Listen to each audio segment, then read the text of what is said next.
Neutral, earthing और ground. ये जो 3 पॉइंट है या 3 टर्म्स है इलेक्ट्रिसिटी में या इलेक्ट्रिकल नेटवर्क सिस्टम में, जो 3 पॉइंट है, एक है न्यूट्रल और एक है अर्थिंग और एक ग्राउंड। इसको लेके कभी कभी मन में बहुत सारा कन्फ्यूजन क्रिएट होता है। बहुत सारे लोगों में दिमाग में ये क्रिएट होता है, ये न्यूट्रल और ये अर्थिंग क्या दोनों एक ही है, और अर्थिंग और ये ग्राउंड ये भी क्या एक ही है या कुछ अलग है? अगर अलग है तो उसका मतलब कनेक्शन कैसा है, कहाँ से ये मतलब जो टर्मिनेटिंग पॉइंट मतलब शुरू कहाँ से होता है, फिर एंड कहाँ होता है। ये जो अलग अलग पॉइंट है या एक है, इसको लेके ये जो है मेरा वीडियो है। ठीक है दोस्तों, welcome to my YouTube channel tele electricals. आज ये जो मज़ेदार वीडियो है हम इसको आपके सामने लेकर आया हूँ और उम्मीद करता हूँ ये काफ़ी पसंद आया आपको। देखिए, ये जो 3 अलग अलग टर्म्स है, जो हमारा न्यूट्रल है, अर्थिंग है, ग्राउंड है, ठीक है ना, तो ये हमारा मन में जो भी कुछ डाउट है, ये डाउट आपका बिल्कुल मैं क्लियर करूँगा और आपको जो है ध्यान से ये जो वीडियो को आपको एंड तक ज़रूर देखते रहना। चलिए, हम अभी क्या करते हैं, ये बता रहा है कि डिफरेंस बिटवीन न्यूट्रल, अर्थिंग और ग्राउंड, कोई डिफरेंस है या एक है या जो भी है, हम इसको आगे जाके क्लियर करेंगे। अब देखते हैं, सबसे पहले ये जो है हमारा, जो आपका मन में सबसे जो इंपॉर्टेंट पता है कहता है हमारा न्यूट्रल। तो ये जो मैंने बना के रखा हूँ, इसमें देख लें, एक है डेल्टा, मतलब ये जो है हमारा 11 kV बाई 440 सबस्टेशन ट्रांसफार्मर। जो आपका घर के बाजू में अगर कोई ट्रांसफार्मर आप देखोगे, जिसको हम बोलते हैं डिस्ट्रीब्यूशन ट्रांसफार्मर, वहाँ के डबल पोल के ऊपर या कोई सिंगल पोल के ऊपर क्या होता है कि ट्रांसफार्मर बैठा हुआ है, इसको हम बोलते हैं सबस्टेशन ट्रांसफार्मर। उस ट्रांसफार्मर में क्या होता है, 2 एंड, ट्रांसफार्मर का 2 हिस्सा होता है। एक होता है हमारा क्या प्राइमरी एंड और एक है सेकेंडरी। प्राइमरी का मतलब है इनपुट। ये इनपुट में क्या होता है देखना, आप जैसे कि इधर देख रहे हो RYB, मतलब 3 फेज जो है इनपुट, मतलब ये है 11 kV साइड का इनपुट साइड। ठीक है, ये ट्रांसफार्मर का इनपुट साइड जो कि 3 फेज, याद रखना 3 फेज, RYB 3 फेज ही इनपुट हुआ है। और जो आउटपुट सेक्शन जिसको हम बोलते हैं ट्रांसफार्मर का सेकेंडरी सेक्शन है, ये ट्रांसफार्मर का सेकेंडरी सेक्शन में आपको 3 फेज और उसके साथ एक न्यूट्रल मिलता है। क्यों नहीं मिलता है? क्योंकि ये जो कनेक्शन है, ये हमारा जो है वाइंडिंग जो होता है, वो वाइंडिंग हमारा स्टार वाइंडिंग, मतलब स्टार कनेक्शन। जैसे कि स्टार कनेक्शन में एक कॉमन पॉइंट रहता है, उस कॉमन पॉइंट का जो एक कॉमन पॉइंट से जो टर्मिनल पॉइंट निकलता है, जो वायर निकलता है, तो उस वायर का नाम है हमारा न्यूट्रल वायर। अब क्लियर हुआ न्यूट्रल क्या है? तो न्यूट्रल यही है कि हमारा ट्रांसफार्मर का जो इनपुट में 3 फेज आता है 11 kV, जब इसको हम स्टेप डाउन कर देते हैं, ठीक है, तो ये स्टेप डाउन मतलब कितना हो गया, 440 वोल्टेज। ठीक है, ये 440 वोल्टेज में क्या होता है ना, हमको 3 फेज और एक न्यूट्रल मिलता है। तो ये इसको हम बोलते हैं ये डेल्टा कनेक्शन। इसमें कोई न्यूट्रल नहीं होता है क्योंकि इसका कोई कॉमन पॉइंट है ही नहीं, इसलिए ये 11 kV का इनपुट पॉइंट है। और जब ट्रांसफार्मर स्टेप डाउन कर देता है तो ये क्या हो जाता है, हमारा 3 फेज और एक न्यूट्रल बन जाता है। आपका मन में जो क्वेश्चन था पहला, ये न्यूट्रल क्या है, तो न्यूट्रल वही है जो जहाँ हमारा स्टार पॉइंट होता है। ठीक है, मतलब ये स्टार कनेक्शन में जो कॉमन पॉइंट होता है, ये हमारा कॉमन पॉइंट है। ये देखिए, ये फेज हो गया हमारा, ये एक फेज इधर आ गया रेड फेज, ठीक है, R फेज, Y फेज, फिर ब्लू फेज, और बीचों बीच ये तीनों का जो कॉमन पॉइंट है उसको हम बोलते हैं न्यूट्रल। क्लियर हो गया? सो ये न्यूट्रल है। और ये न्यूट्रल, इसका हम थोड़ा सा अभी देखते हैं न्यूट्रल है क्या ना। न्यूट्रल जो होता है ये इलेक्ट्रिसिटी का, ये इलेक्ट्रिकल करंट का रिटर्न पार्ट होता है of the electrical system, of the electrical network. ठीक है, ये हमारा मतलब एक रिटर्न पाथ है, किसका ना, करंट का रिटर्न पाथ है। और इस न्यूट्रल को हम क्या करते हैं, अर्थिंग भी करते हैं। ये ध्यान देना, जो जहाँ हमारा वो जो डिस्ट्रीब्यूशन ट्रांसफार्मर है आपको जहाँ मिलेगा, तो उधर जो है उसका न्यूट्रल पॉइंट से एक अर्थिंग, चाहे वो फ्लैट या केबल जो भी है, कनेक्ट करके हम इसको लेके फिर अर्थ में डालते हैं, मतलब ग्राउंड में किसी एक अर्थ पीट में हम इसको कनेक्ट देते हैं। क्लियर है? तो ये जो हमारा अर्थ, ये हमारा न्यूट्रल। और इसमें नॉर्मल कंडीशन में इसमें ध्यान देना कि हमारा अर्थिंग न्यूट्रल में जो नॉर्मल कंडीशन में इसमें करंट रहता है, मतलब ये हमेशा चार्ज है ड्यूरिंग नॉर्मल कंडीशन। ये चार्ज है, चार्ज का मतलब ये एक्टिव है, लाइव है। जैसे कि फेज में मान लीजिए R फेज है, Y फेज है, B फेज है, तीनों फेज में वोल्टेज के साथ साथ करंट फ्लो हो रहा है। ठीक है ना, करंट तो फ्लो हो रहा है, उसको वोल्टेज जो है धक्का देके आगे पहुंचा है, क्योंकि वोल्टेज इज ए फोर्स। ठीक है, ये एक पल्स देके करंट को लेके जा रहा है। और उसी समय जो हमारा न्यूट्रल है उसमें भी कुछ ना कुछ करंट है, बट ये जो current, the magnitude of that neutral current is very less. Sometimes it may be doubled, कभी कभी न्यूट्रल में जो फेज का करंट होता है, मान लीजिए फेज में अगर मान लीजिए 10 एम्पियर का है तो ये 10 नहीं 20-30 भी हो सकता है, ये एबनॉर्मल कंडीशन में हो सकता है। But in case normal condition में हमारा जो है फेज का जो करंट है it should be a fraction of phase current. कोई भी फेज करंट मान लीजिए ये 1 एम्पियर का है, फॉर एग्जाम्पल मैं एक एग्जाम्पल दे रहा हूँ, रेड फेज में हमारा ये जो फेज है इसमें हमारा करंट कितना है ना 1 एम्पियर है, ठीक है।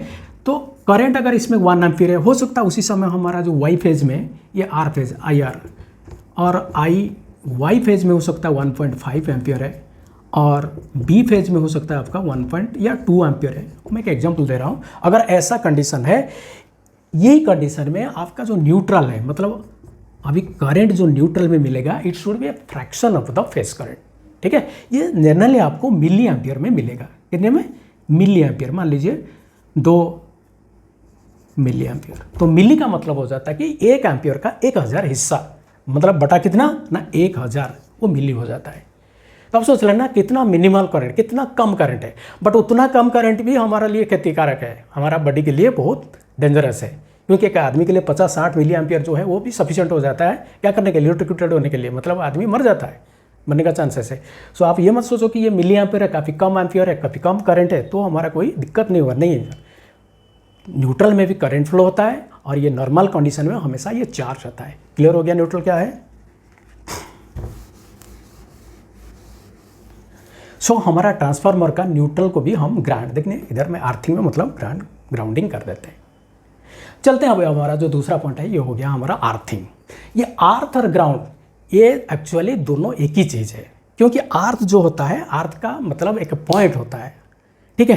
पर्टिकुलरली किसी इक्विपमेंट में, किसी इक्विपमेंट का बॉडी में एक अर्थिंग का पॉइंट होता है। उस पॉइंट से हमको केबल या फ्लैट के थ्रू क्या करते हैं, कनेक्शन लेके हमको अर्थ पीट में डालना पड़ता है, मतलब अल्टीमेटली के ग्राउंड में डालना पड़ता है, जमीन में गड्ढा खोद के उधर अर्थ पीट बनाया जाता है।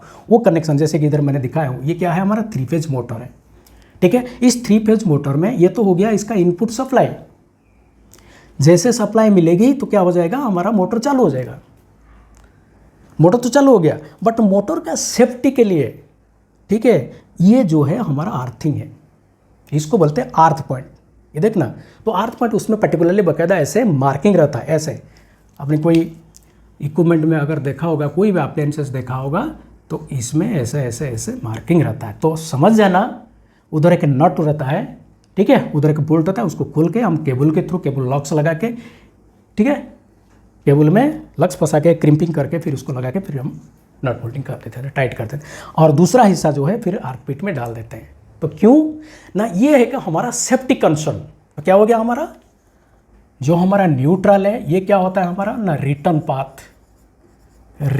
पाथ ऑफ इलेक्ट्रिकल करेंट, ये रिटर्न पाथ है। बट जो हमारा अर्थ है अथवा हमारा जो ग्राउंड है, ये दोनों एक ही है, बराबर है, कंफ्यूजन मत होना, अर्थिंग और ग्राउंड दोनों एक ही है, ठीक है। तो अर्थिंग जो है ये क्या है ना, एक सेफ्टी कंसर्न है, सेफ्टी कंसर्न अगेंस्ट क्या ना लीकेज करेंट और रेसिडेंशियल करंट,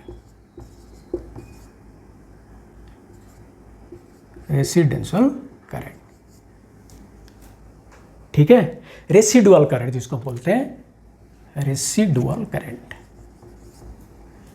तो ये एक सेफ्टी कंसर्न एक्चुअली है। और दूसरी बात क्या है, जो हमारा न्यूट्रल है नॉर्मल कंडीशन में इसमें करंट फ्लो होता है, बट जो हमारा अर्थिंग है नॉर्मल कंडीशन में there should be no current, कोई करंट इसमें नहीं रहता है ना, दोनों अपोजिट।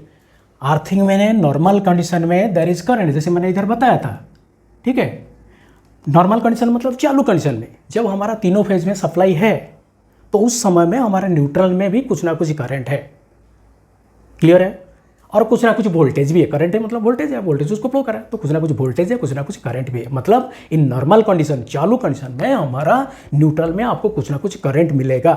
बट अर्थिंग में जब नॉर्मल कंडीशन, जैसे कि मैंने इधर दिखाया, इधर एक घर है, क्लियर है ना, एक घर में आपने देखा होगा, एक घर में जो है देखिए आपका सिंगल फेज का सप्लाई आया हुआ है, ठीक है। एक हो गया मेरा क्या एक फेज से मैं रेड फेज से सप्लाई लेके आया हूँ और ये देखिए न्यूट्रल से सप्लाई लेके आया हूँ और कोई एक घर में कोई एक मान लीजिए आपका मीटर बोर्ड है, मैंने मीटर बोर्ड को कनेक्शन दे दिया।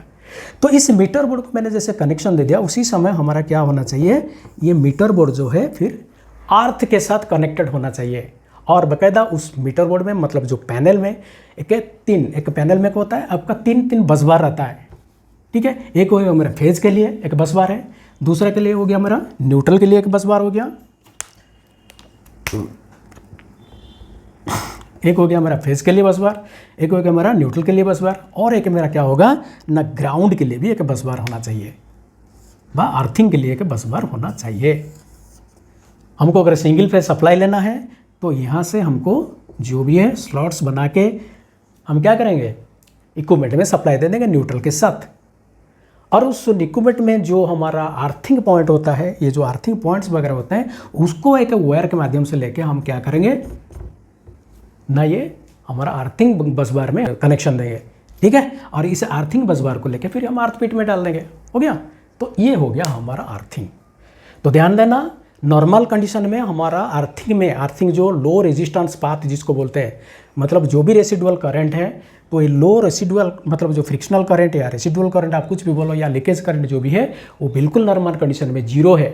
But in case of insulation failure तो फिर अगर जीरो है आप बोलोगे तो अगर सर जीरो है तो फिर इसका देने का मतलब क्या है ना, मैंने पहले क्या बता कर रखा हूँ कि ना ये एक सेफ्टी पॉइंट है, ये का हमारा सेफ्टी कंसर्न किसका सेफ्टी ना ये जो लीकेज करंट से सेफ्टी है, ठीक है। इस लीकेज करंट को जो है अगर इंसुलेशन फेल्योर हो गया, कहीं स्क्रैच वगैरह हो गया, केबल का जो इंसुलेशन छिल जाता है और बॉडी में मान लीजिए एक पैनल है और पैनल के साथ टच हो गया और कोई जाके क्या कर देता है पैनल का हैंडल को टच करके खुलता है, तो उस समय क्या हो जाएगा आपका बॉडी जो है एक इलेक्ट्रिक्यूटेड हो जाएगा, मतलब आपका बॉडी के थ्रू जो है करंट पास हो जाएगा, मतलब आपको झटका लगेगा। तो उस कंडीशन में हम क्या करेंगे ना, हम अगर क्या कर देंगे अर्थिंग कनेक्शन अगर है तो जो भी लीकेज करंट है अभी तुरंत क्या हो गया ग्राउंड पे चला गया। सो ह्यूमन बॉडी जो आदमी है वो सेफ है। इक्विपमेंट के बॉडी में आप अगर टेस्टर लेके है ना अगर हम चेक करेंगे तो उसमें आपको करंट नहीं मिलेगा, मतलब जो लाइट होता है ना ब्लिंक करता वो जलेगा नहीं। अब क्लियर होगा अर्थिंग और न्यूट्रल के बीच में। अर्थिंग को ध्यान देना, अर्थिंग का जो है फिर बोले अर्थिंग में जो करंट है, अर्थिंग में जो छोटा मोटा जो भी कुछ fraction of current of phrase current का जो कुछ फ्रैक्शन करंट फ्लो होता है वो किस वजह से ना ये फेज इन बैलेंस की वजह से होता है। ध्यान देना क्या होता है फेज इन में, क्योंकि जैसे मैंने इधर बताया था ये जो तीनों फेज है RYB तीनों फेज मैंने बताया, ये तीनों फेज में आपको बराबर करंट नहीं मिलेगा, ठीक है। ये कभी भी मुमकिन नहीं है हम तीनों फेज में बराबर करंट जो है मेंटेन कर पाएंगे, ये पॉसिबल नहीं है।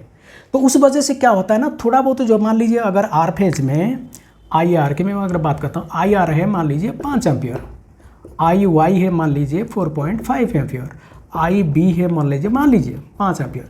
तो इसका मतलब क्या हुआ तीनों फेज में हमारा बराबर करंट नहीं है। ये जो फेज इम्बैलेंस मतलब बैलेंस नहीं है, वो जो इम्बैलेंस करंट अभी कितना है ना 0.5 एम्पियर, तो उतना करंट है ये उससे और भी नीचे वो जो करंट है अभी क्या होता है हमारा ये जो है ये न्यूट्रल में फ्लो हो जाता है। क्लियर, ये न्यूट्रल में फ्लो हो जाता है। और ये न्यूट्रल को मैंने क्या कर दिया अभी अर्थिंग के साथ कनेक्ट कर दिया, कोई अर्थ पिट के साथ कनेक्ट कर दिया।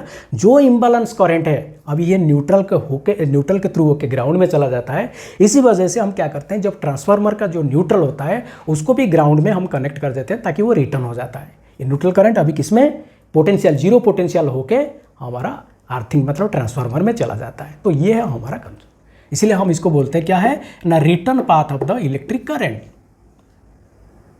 और हमारा जो अर्थिंग है ये सेफ्टी कंसर्न किसका सेफ्टी ना ह्यूमन बॉडी का, किससे ना लीकेज करंट से या रेसिडुअल करंट से सेफ्टी हमको चाहिए।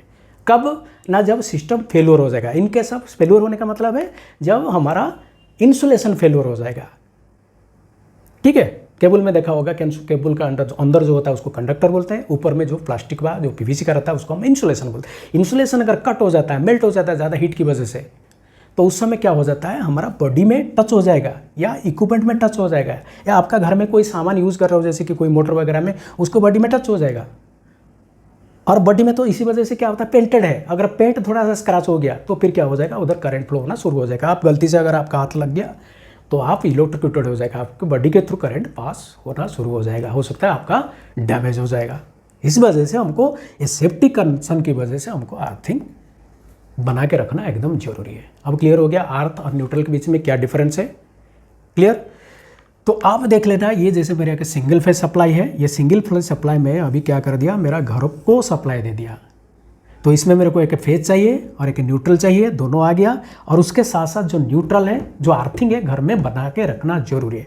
इधर क्या है, एक 3 फेज मोटर है, इधर हमको 3 फेज के साथ एक न्यूट्रल चाहिए, इसको भी मैंने फेज दे दिया, न्यूट्रल दे दिया। और उसके साथ साथ ये जो मेरा अर्थिंग है उसको भी मैं बना के रखा हूँ, ठीक है।